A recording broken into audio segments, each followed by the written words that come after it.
네, 오늘 말씀은 누가복음 2장 41절에서 52절까지 말씀인데요. 제가 봉독해드리지만 여러분들도 그 자리에서 음소거하신 상태로 한 목소리를 읽어주시면 너무나 감사할 것 같아요. 41절부터 제가 읽어드리겠습니다. 해마다 6월절이 되면 예수의 부모는 예루살렘으로 갔습니다. 예수께서 12살이 되던 해에도 그들은 관리에 따라 절기를 지키러 예루살렘에 올라갔습니다. 기간이 끝나 그 부모는 집으로 돌아가는 길이었는데 소년 예수는 예루살렘에 남아 있었습니다. 그러나 부모는 이 사실을 알지 못했습니다. 그들은 예수가 일행 속에 있으리라 생각하고 하룻길을 가다가 그제야 친척들과 친구들 사이에서 예수를 찾기 시작했습니다. 그러나 찾지 못하자 그들은 예루살렘으로 되돌아가서 예수를 찾았습니다.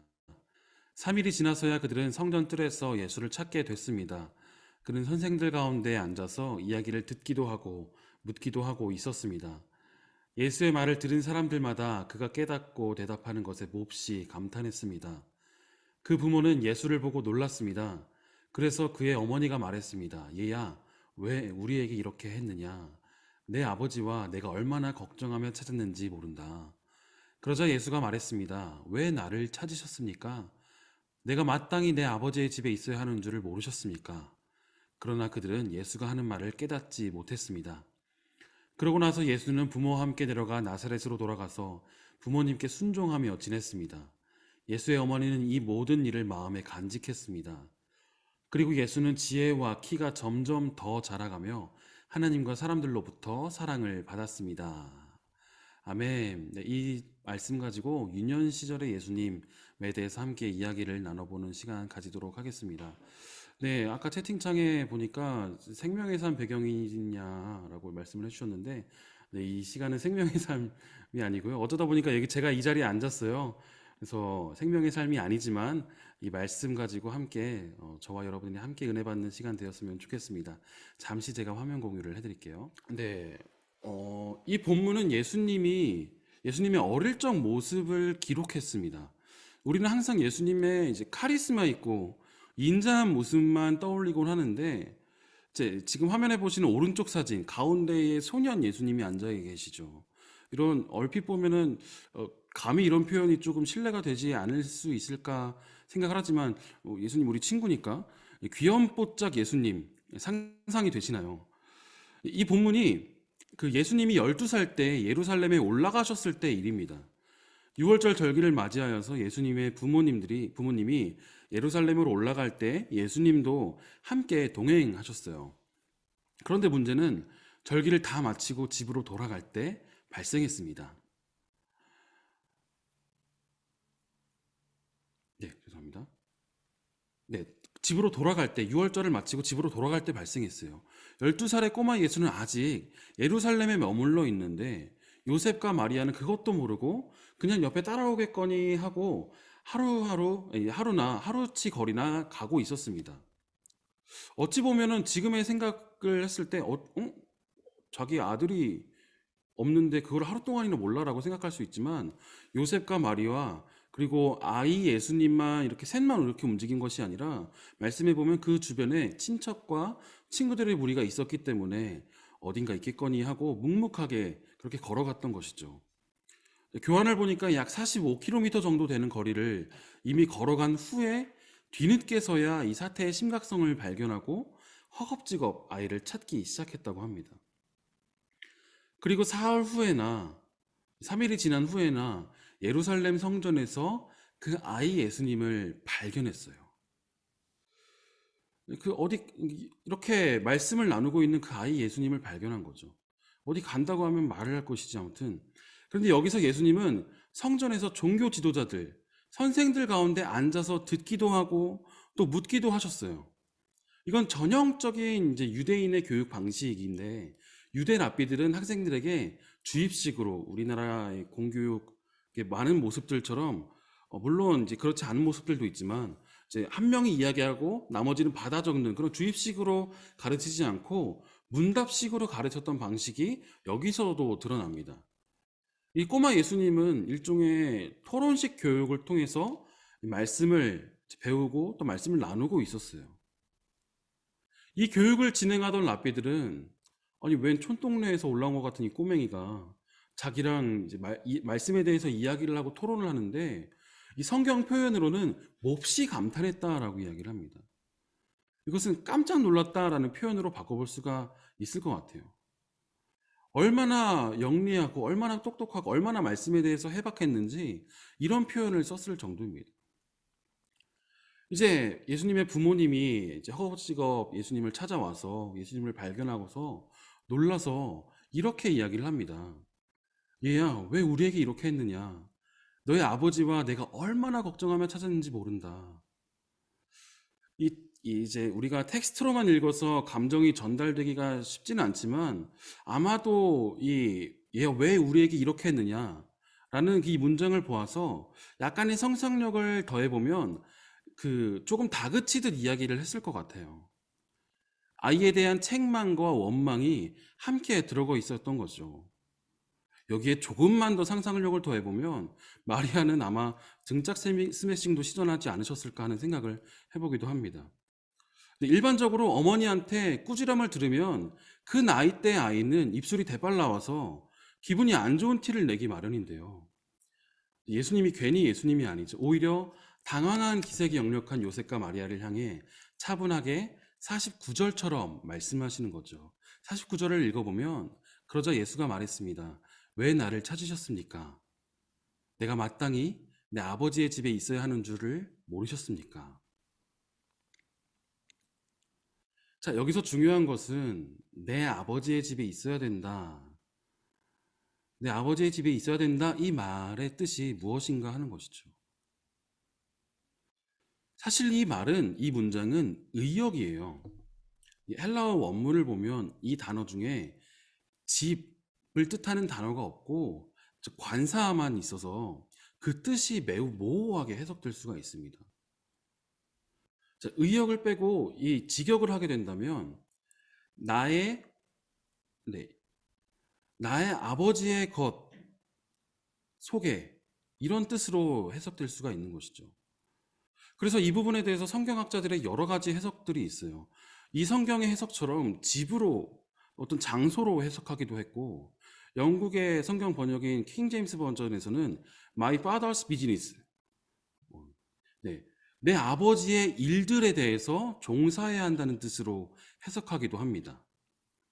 또 다른 하나의 의견은 예수님 본인은 당신들, 그러니까 어머니 아버지 요셉과 마리아와 함께 있는 것이 아니라 나의 아버지 편에 있어야 된다. 나의 아버지와 함께 있어야 된다라는 뜻으로 해석하기도 합니다. 이 해석들에서 공통적으로 발견할 수 있는 것은 이 정확하게 지칭되어 있지 않는 그것이 사람이든 장소이든 일이든 어떤 식으로 해석되든지 간에 그 모든 것은 아버지, 하나님과 연관되어 있음을 알 수가 있습니다. 이것을 만약에 일로 해석한다면 나는 아버지의 일을 해야 한다. 이것을 만약에 사람으로 해석한다면 나는 아버지의 사람들과 함께해야 한다. 혹은 나는 아버지와 함께해야 한다. 이것을 장소로 해석하게 되면 나는 아버지의 집에 있어야 한다. 아이 예수님은 자신에 대한 정확한 정체성을 분명하게 지니고 계셨던 것이죠. 내가 무엇을 하는지, 내가 누구와 있는지, 내가 어디에 있는지 정확하게 인지하고 그대로 행하는 것. 그것이 바로 명확한 정체성을 지니고 있는 그런 예수님의 모습이셨습니다. 예수님은 그것을 너무나도 잘 알고 계셨어요. 그래서 예수님이 마땅히 있어야 할 그 자리에, 그 사건에, 그 사람들과 항상 함께 있으셨던 것입니다. 예수님의 사역들을 보면 항상 있어야 할 곳에 만나야 할 사람들과 만나셨어요. 제자들이 풍랑을 만나 두려움에 떨 때에 예수님은 그들에게 다가가셔서 그들과 함께 계셨습니다. 딸이 병들어 죽어가는 야이로에게 다가가 살리시고 그들을 또 위로하셨습니다. 그리고 예수님이 이 땅에 내려오신 가장 큰 목적, 세상을 구원하기 위해 십자가의 그 자리를 절대로 피하지 않으셨습니다. 왜냐? 예수님은 자신의 정확한 정체성을 그때부터도 이미 알고 있었기 때문이죠. 자, 그렇다면 여러분들의 정체성은 무엇인가요? 여러분들은 스스로 어떤 정체성을 가지고 지금 상황에 있으신지. 지금 SNS에 접속해 있으신 여러분들은 SNS의 리더십으로서, 순장으로서, 다락방장으로서, 또는 MC로서 이 자리에 나와 있으신 거죠. 또 오늘 낮에는 각자 자리에서 열심히 일을 하시거나, 또 열심히 공부를 하시거나, 때로는 가족의 일원으로서 뭐 여러 가지 모습으로 우리가 어떤 정체성을 갖고 오늘 하루를 또 살아가시다가 또 이 자리에 모이신 것일 겁니다. 우리는 우리 스스로의 정체성을 정확하게 깨달아야 해요. 그래야 내가 만나야 할 사람과 내가 해야 할 일과 내가 있어야 할 그 장소에 올바르게 있을 수가 있는 거죠. 정체성이 바로 서 있지 않으면 당연하게 자신의 속에서 나오는 말이 있죠. 난 누군가, 또 여긴 어딘가. 멀쩡한 성인이 정신 못 차리고 응애하면서 유모차에 앉아 있으면 잘못된 겁니다. 어떤 사람이 발목이 부러져서 치과 의사를 만나러 가는 사람이 있나요? 없을 테죠. 순두부찌개를 먹고자 하는 사람이 아이스크림 가게 가서 순두부찌개요, 얼큰하게 라고 주문하면 잘못된 거예요. 심지어 그 주문을 듣고도 아이스크림 가게에서 네, 정량보다 많이 드렸어요 하면서 순두부찌개를 만들어주는 그 점원이 있다면 그것 또한 잘못된 거예요. 이런 실수가 한두 번이면 귀엽게 볼 수가 있겠지만 정말 반복된다면, 자꾸 순두부찌개를 아이스크림 가게에서 만들어낸다면 큰 혼란이 빚어지게 되는 거죠. 나는 누구인가? 나는 무엇을 하는 사람인가? 나는 누구와 함께 있어야 하는가? 내가 어디에 있어야 하는가를 정확하게 알아야 하는 겁니다. 지금 세상에는 자기가 누군지, 무엇 때문에 살아가야 하는 사람인지 모르는 사람이 정말로 허다합니다. 이 그림처럼 자기가 곰이면서도 난 말이야, 말인지 곰인지도 헷갈리는 것 같은 사람들이 정말로 많아요. 눈에 보이는 돈이나 명예 같은 그런 가치들을 따라 살아가는 사람들. 때로는 아무런 의욕도 느끼지 못해서 그냥 하루하루 살아있으니까 산다 하는 그런 무기력한 사람들. 그런 사람들이 너무나도 많아요. 자기가 누구인지, 어떤 사람인지 올바로 깨닫지 못하는 것. 자신이 갖고 있는 그 재능과 물질과 지위, 뭐 재능, 직분, 또 건강이 마치 영원히 자기 것인 마냥 착각하면서 살아가고 있는 사람들이 이 세상 속에 너무나도 허다합니다. 그러나 다시 말씀드리는 것처럼 예수님은 오늘 본문에서 어릴 적부터 너무나도 분명하게 그 스스로의 정체성을 정확하게 깨닫고 계셨습니다. 내가 있어야 할 곳은, 내가 만나야 할 사람은, 내가 해야 할 일은 지금 이 상황 속에선 예루살렘 성전 가운데서 성생들과 함께 하나님의 말씀에 대해서 이야기를 나누는 것이다 라는 그 스스로에 대한 정체성이 확고하게 있었던 것이죠. 그 반면에 요셉과 마리아는 예수님을 아직 성육신하신 하나님의 아들로 바라보지 못하고 있었던 것 같아요. 분명히 성령으로 잉태하였다는 그 사실을 요셉과 마리아 분명하게 알고 있었지만, 그 아이 예수님이 사라지자 불안한 마음에 사흘 동안이나 곳곳을 돌아다니면서 구석구석 찾아다녔습니다. 이 예수님과 이 요셉 그리고 마리아의 차이점은 무엇인가요? 이 교환에 나온 것처럼 단지 12살짜리 소년으로 인식하지 않고 하나님께서 세상을 사랑하셔서 보내신 그 독생자, 성육신하신 구세주 메시아로서 예수님 스스로는 정확하게 알고 행동하셨던 것이고, 그것이 요셉과 마리아와의 차이점이었던 것이죠. 또 명확하게 자신의 정체성을 알고 계셨다는 내용이 또 여기 나와 있습니다. 48절인데요. 그 부모는 예수를 보고 놀랐습니다. 아까 읽었던 말씀이죠. 얘야, 왜 우리에게 이렇게 했느냐? 내 아버지와 내가 얼마나 걱정하며 찾았는지 모른다. 그러니까 예수님이 이렇게 대답을 하죠. 내가 마땅히 내 아버지의 집에 있어야 하는 줄 모르셨습니까? 약간 펀치라인 같아요. 그 어머니 마리아가 내 아버지와 내가 얼마나 찾았는지 모른다라고 하니까 소년 예수님이 라임에 맞춰서 자신이 있어야 할 곳을 내 아버지와 연관지어서 말합니다.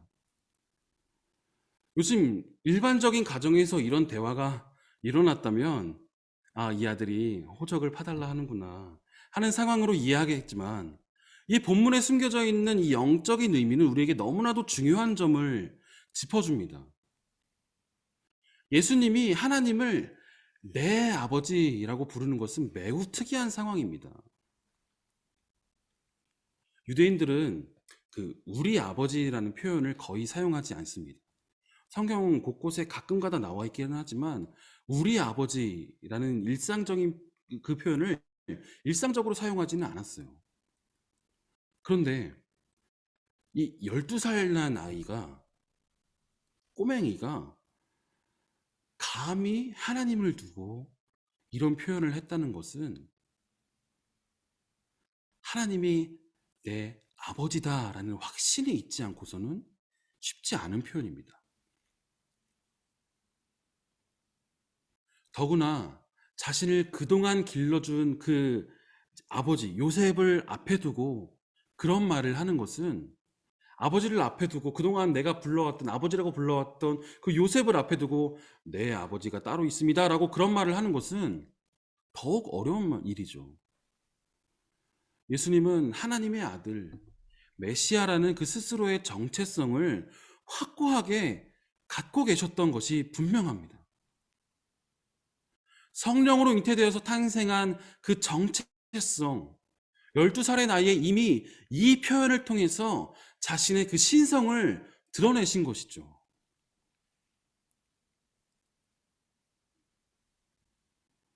SNS의 리더십 여러분, 앞으로 여러분들은 어떤 정체성을 지니며 살아가시겠습니까?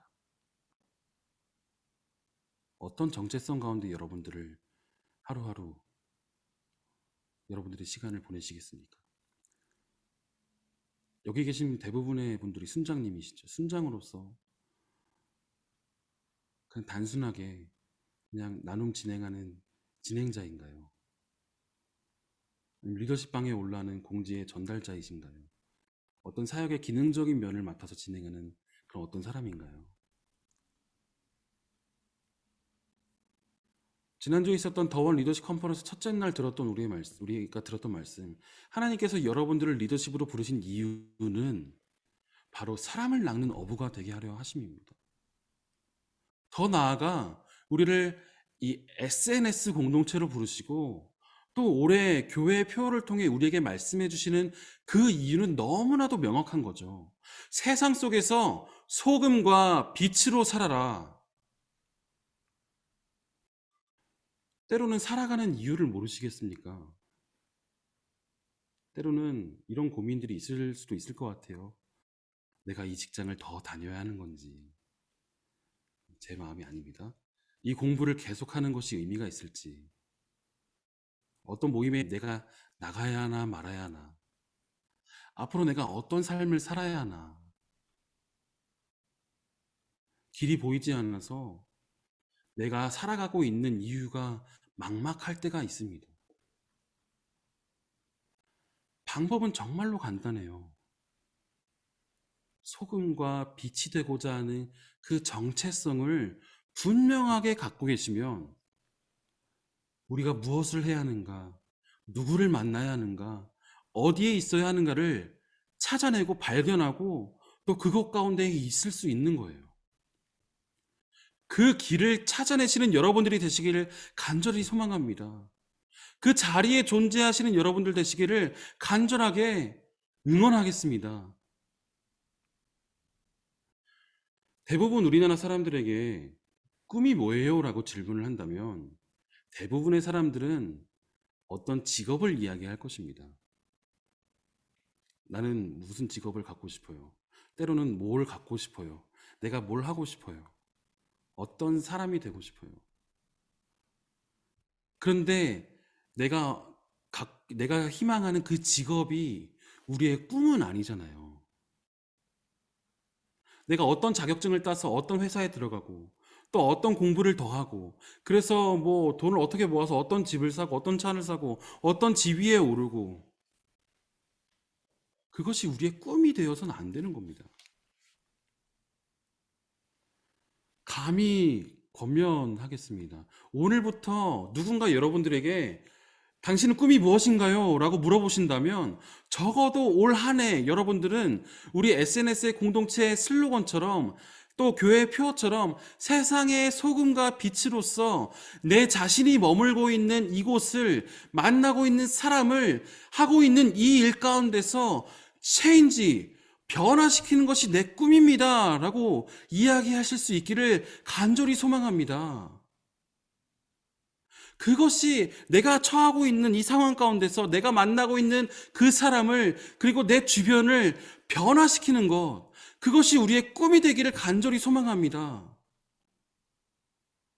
우리 채팅창에 서로에게 이렇게 인사하면서 격려를 해볼까요? 우리 서로에게 응원하시면서 이렇게 인사할게요. 너의 꿈은 이제부터 소금과 빛이야. 너의 꿈은 이제부터 소금과 빛이야. 네, 감사합니다. 듣고 계셨군요. 그렇다면 어떻게 소금과 빛의 역할을 하며 살아갈 수 있는 것인가? 이제 소금과 빛의 꿈을 품고자 살아가지만 그 방법이 무엇인가? 예수님의 성장 과정에서 나타난 표현들을 통해서 살펴보기 원합니다. 자, 52절을 보면 그리고 예수는 지혜와 키가 점점 더 자라가며 하나님과 사람들로부터 사랑을 받았습니다. 라는 말씀이 있습니다. 그리고 이 내용이 오늘 본문 바로 앞에 나와 있는 그 40절에도 거의 비슷하게 표현되어 있어요. 40절 보면 아이는 점점 자라가며 강해지고 지혜가 충만했으며 하나님의 은혜가 그 위에 있었습니다. 이 말씀들을 보면 예수님의 성장 과정을 오늘 본문을 앞뒤로 거의 동일하게 표현하고 있는 것을 알 수 있어요. 여기서 나오는 그 공통점들을 한번 살펴보기 원하는데요. 공통점들이 무엇이 보이시나요? 자라났다라는 표현이 있죠. 그리고 지혜가 충만했다, 지혜가 자라났다라는 표현이 있습니다. 그리고 네, 은혜가 그 위에 있었다. 하나님으로부터 사랑을 받았다. 자, 자라났다라는 표현은 신체적 성장을 의미하는 것이겠죠. 지혜가 충만했다라는 것은 지적인 성장을 의미하는 것입니다. 하나님으로부터 사랑을 받았다, 은혜가 충만했다, 영적인 성장이 그 내용이겠죠. 이 세 가지의 중요도는 조금씩 차이가 있을 수 있더라도 그 어느 하나라도 빠지게 된다면 우리는 큰 어려움에 빠지게 됩니다. 건강이나 신체적인 피지컬적인 요소들 또는 지식은 단순하게 어떤 팩트만을 이야기하는 것이 아니라 사회의 구성원으로서 알아가야 할 또 영향을 끼칠 수 있는 것들이 되겠죠. 그리고 또 영적인 성장. 제가 오늘의 교회에 오기 전에 청소년들을 대상으로 사역했던 경험이 있는데요. 그 교회 청소년부의 가장 큰 적은 바로 죄송합니다. 학원 강사분이 있으실 수 있는데 학원이었어요. 네, 그때는 그랬는데 시험 기간만 되면 애들이 학원 가느라 정신이 없는 거예요. 그래서 학원보다 예배가 더 중요하다라고 이야기를 하면 엄마가 가래요라고 아이들이 맞받아칩니다. 네. 엄마 아빠가 교회 장로님, 권사님, 집사님일 경우도 종종 있어요. 제 아무리 좋은 것을 먹여서 건강을 키우고 좋은 학원을 보내서 지식을 키워준다 할지라도 영적인 성장이 일어나지 않는 것은 잘못된 것이죠. 또 반면에 아무리 신체가 건강하고 또 영성이 충만할지라도 지식이 없으면 사회 속에서 녹아 들어가 영향력을 발휘하기가 쉽지 않습니다.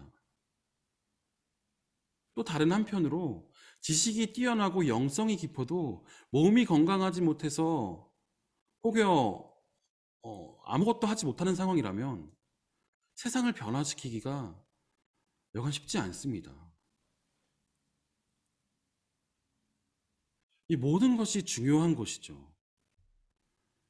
그러므로 여러분, 우리는 이 모든 것을 하나도 놓치지 않아야 합니다.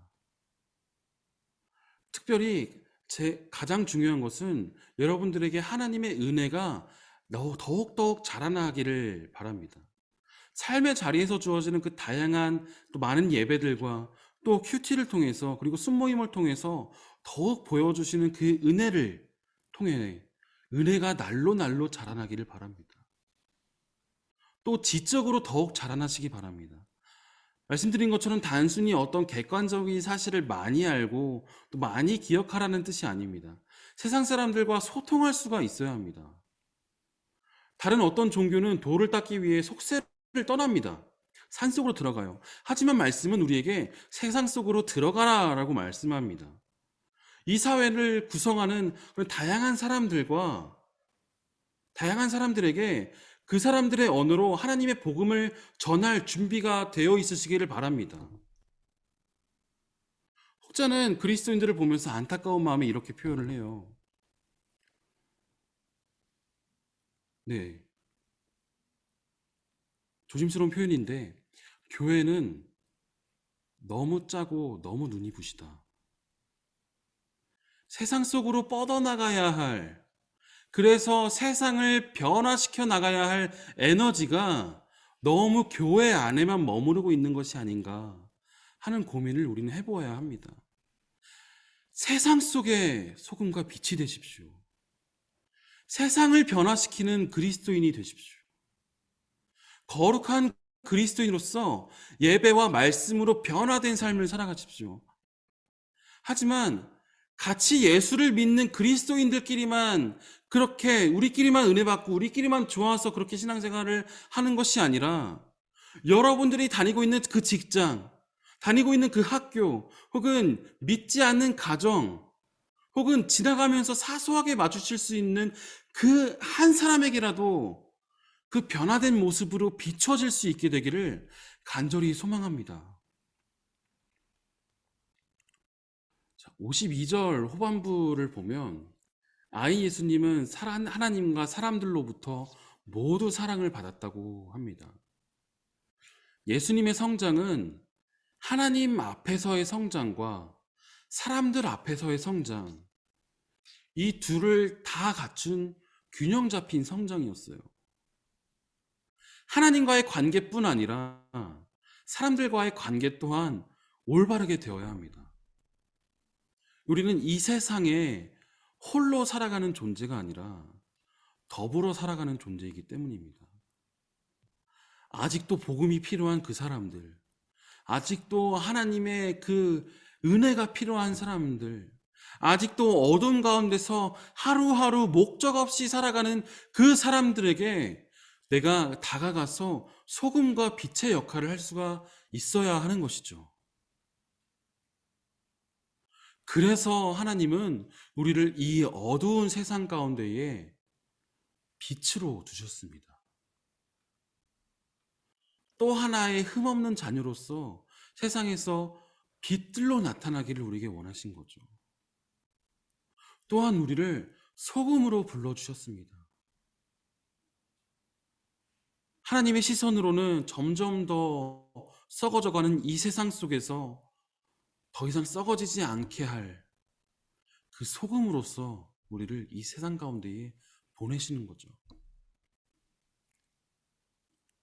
이 세상 속에 소금과 빛으로서의 그 정체성을 명확하게 지니면서 살아가시는 저와 여러분들이 되시기를 간절히 소망합니다.